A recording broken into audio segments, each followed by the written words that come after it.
नामकरण की मिठाई अभी प्लेटों में ही थी जब सुमित्रा देवी अचानक अपनी कुर्सी से उठी।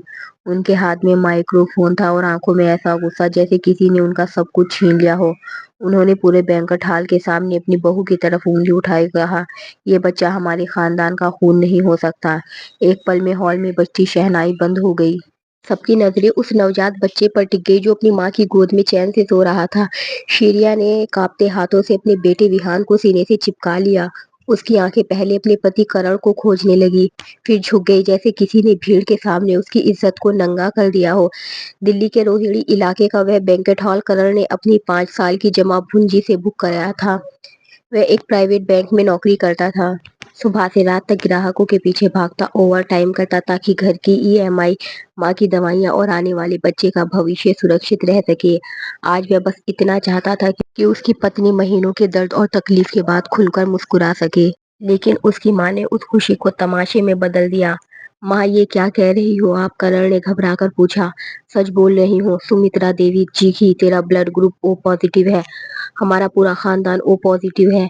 फिर ये बच्चा बी पॉजिटिव कैसे हुआ? जवाब ले अपनी पत्नी से। मेहमानों में कानाफूसी शुरू हो गई। कुछ लोग मोबाइल नीचे करने लगे, कुछ चुपचाप तमाशा देखने लगे। तभी करण की चचेरी बहन कृतिका आगे आई। उसके चेहरे पर चिंता कम, खुशी ज्यादा थी। भैया, हम सब आपकी भलाई चाहते हैं। आंख बंद करके भरोसा करना हमेशा सही नहीं होता। उसने करण के हाथ में एक फाइल रख दी। उसमें बच्चे की रिपोर्ट और करण की पुरानी मेडिकल रिपोर्ट की कॉपी थी। दोनों पर लाल घेरे बने हुए थे। करण के हाथ ठंडे पड़ गए। तभी हॉल का दरवाजा खुला और अंदर आई रिद्धिमा अरोड़ा, वही लड़की जिससे कभी करण की शादी तय हुई थी, लेकिन करण ने उससे रिश्ता तोड़कर श्रेया से शादी की थी। रिद्धिमा भारी हीरे पहनकर बनावटी चिंता के साथ करण के पास आई। मुझे कृतिका ने बुलाया, लगा तुम्हें आज एक सच्चे दोस्त की जरूरत होगी। श्रेया ने उसकी तरफ देखा। उसकी आंखों में आंसू थे, लेकिन आवाज मजबूत थी। तो ये सब पहले से प्लान था? सुमित्रा देवी ने अपने बैग से 2 कागज निकाले और टेबल पर पटक दिए। हाँ, ये तलाक के पेपर है। आज फैसला कर ले करण, अपनी इज्जत बचाएगा या इस औरत के झूठ में डूबेगा? करण ने कागजों को देखा, फिर श्रेया को देखा। श्रेया धीरे से उठी। उसने बच्चे को कसकर पकड़ा और बोली, जिस दिन तुम्हें मेरे प्यार से ज्यादा इन कागजों पर भरोसा हो जाए, उस दिन मुझे रोकना मत। वह मुड़कर बाहर चली गई। करण उसके पीछे जाने ही वाला था कि सुमित्रा देवी ने उसका हाथ पकड़ लिया। अगर आज तू इसके पीछे गया तो समझ लेना तू मेरा बेटा नहीं। करण वहीं रुक गया और यही देखकर श्रेया की आंखों में बची आखिरी उम्मीद भी टूट गई। बाहर तेज बारिश हो रही थी। श्रेया अपने बेटे को चुन्नी से ढककर सीने से लगाए खड़ी थी। अंदर हॉल में लोग फुसफुसा रहे थे। तभी कृतिका बोली, अगर बच्चा सच में भैया का है तो डीएनए टेस्ट करा लेते हैं। श्रेया वापस मुड़ी। उसकी आंखें लाल थी। उसने बच्चे को करण की तरफ बढ़ाते हुए कहा, तुम्हें टेस्ट चाहिए करा लो, लेकिन याद रखना ये बच्चा किसी का नाम साबित करने के लिए पैदा नहीं हुआ। वे प्यार से पैदा हुआ है। करण का हाथ कांप गया। वह कुछ कह पाता उससे पहले हॉल के बाहर एक सफेद कार आकर रुकी। अंदर से उतरी डॉक्टर नीलिमा वर्मा, वही डॉक्टर जिन्होंने श्रेया की डिलीवरी करवाई थी। उनके हाथ में पुरानी पीली फाइल थी।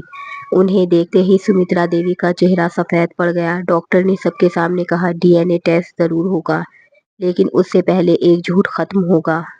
उन्होंने करण की तरफ देखा। इस घर के खून से जो नहीं मिलता वह ये बच्चा नहीं है, वह तुम हो करण। पूरा हॉल सन रह गया। करण की सांसें अटक गई। क्या मतलब? डॉक्टर? डॉक्टर ने फाइल खोली। 32 साल पहले सिटी हॉस्पिटल में एक ही रात में 2 बच्चों का जन्म हुआ था। उस रात अस्पताल में आग लगी थी। अफरा तफरी में एक बच्चे को अदला बदली हो गई थी। मैं उस समय जूनियर डॉक्टर थी। हमने बाद में गलती पकड़ी, लेकिन तब तक रिकॉर्ड गायब कर दिए गए थे। मैंने बहुत कोशिश की मगर सच्चाई दबा दी गई। सुमित्रा देवी कांपने लगी। नहीं, डॉक्टर की आवाज भारी हो गई। करण आपका जैविक बेटा नहीं है। पूरा हॉल जैसे जम गया।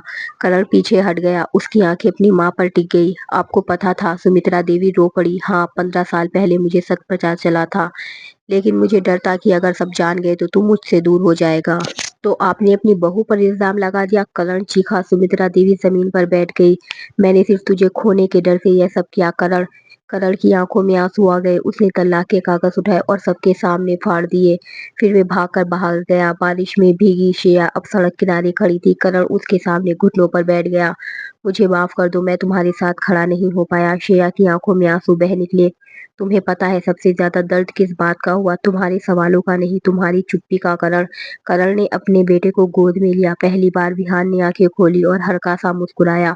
करण फूट फूट कर रो पड़ा। उस रात के बाद घर में अजीब सी खामोशी बस गई।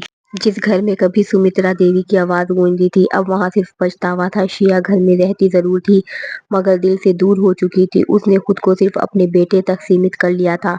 करण हर दिन उसे मनाने की कोशिश करता, लेकिन टूटे भरोसे की आवाज बहुत गहरी होती है। कुछ हफ्तों बाद डॉक्टर नीलिमा फिर घर आई। इस बार उनके हाथ में एक और फाइल थी। उन्होंने करण का अलग बुलाया और कहा, जिस रात बच्चों की अदला बदली हुई थी उसमें एक नर्स शामिल थी। उसने पैसों के लिए रिकॉर्ड बदले थे। कौन? करण ने घबराकर पूछा। डॉक्टर ने धीरे से कहा, तुम्हारी मौसी कमला। करण के पैरों तले जमीन खिसक गई। कमला मौसी वही थी जिन्होंने हमेशा घर में जहर घोला था। करण उसी रात उनके घर पहुंचा। पहले तो उन्होंने सब झूठ बताया, लेकिन पुलिस का नाम सुनते ही टूट गई। उन्होंने कबूल किया कि 32 साल पहले उनकी एक अमीर दोस्त का बच्चा पैदा होते ही मर गया था। उस दोस्त की शादी बचाने और पैसे के लालच में उन्होंने अस्पताल की नर्स को रिश्वत देकर बच्चों की अदला बदली करवाई थी। बाद में अस्पताल में आग लग गई और सारे रिकॉर्ड खत्म हो गए। करण का गुस्सा फूट पड़ा। आप लोगों ने एक नहीं कई जिंदगियां बर्बाद कर दी। कमला रोती रही, लेकिन अब बहुत देर हो चुकी थी। घर लौटकर करण ने अपनी माँ को मंदिर के सामने बैठे रोते देखा तो मैं बुरी माँ नहीं बनना चाहती थी, सुमित्रा देवी बोली, लेकिन तुझे खोने के डर ने मुझे अंधा कर दिया। करण की आंखें भर आई। गलती आपकी थी, लेकिन मुझे पालने वाली माँ भी आप ही थी। सुमित्रा देवी फूट कर रो पड़ी। धीरे धीरे घर फिर संभलने लगा, लेकिन तभी एक और तूफान आया। एक दिन श्रेया विहान को डॉक्टर के पास लेकर गई। रिपोर्ट देखकर डॉक्टर गंभीर हो गए। बच्चे के दिल में छोटा सा छेद है, ऑपरेशन करना पड़ेगा। श्रेया के हाथ से रिपोर्ट गिर गई। जब करण को पता चला, उसने बिना सोचे अपनी सारी बचत निकाल ली, यहाँ तक कि अपनी बाइक तक बेच दी। ऑपरेशन वाले दिन अस्पताल के बाहर पूरा परिवार बैठा था। सुमित्रा देवी हाथ जोड़कर रो रही थी। भगवान मेरे पोते को बचा लो। 6 घंटे बाद डॉक्टर बाहर आए और बोले, ऑपरेशन सफल रहा। सबकी जान में जान आई। करण अंदर गया। छोटे से बेड पर विहान सो रहा था। उसके सीने पर पट्टियां बंधी थी। करण ने उसका हाथ पकड़ा और रो पड़ा। तभी श्रेया उसके पास आई। जब डॉक्टर ऑपरेशन कर रहे थे, मैं सिर्फ एक बात सोच रही थी, अगर इस बच्चे को कुछ हो जाता तो हमारे बीच जो थोड़ा बहुत बचा है वह भी खत्म हो जाता। करण ने उसकी तरफ देखा। महीनों बाद पहली बार उसे श्रेया की आंखों में फिर वही प्यार दिखाई दिया। धीरे धीरे सब ठीक होने लगा। विहान बड़ा होने लगा। सुमित्रा देवी अब उसे स्कूल छोड़ने जाती, उसके लिए अपने हाथ से खाना बनाती। शायद वह अपने पापों का बोझ प्यार से हल्का करना चाहती थी। एक दिन विहान ने मासूमियत से पूछा, दादी, खून का रिश्ता क्या होता है? सुमित्रा देवी की आंखें भर आई। उन्होंने उसे गोद में उठाया और कहा, जिस रिश्ते में भरोसा और प्यार हो बेटा, वही असली खून होता है। और ये कहते हुए उनकी आंखों से आंसू बह निकले, क्योंकि 32 साल पुराना झूठ आखिरकार खत्म हो चुका था। लेकिन उस झूठ ने सबको ये सिखा दिया था कि रिश्ते खून से नहीं, भरोसे से जिंदा रहते हैं। वीडियो को लाइक करें, चैनल को सब्सक्राइब करें और मिलते हैं एक नई कहानी के साथ।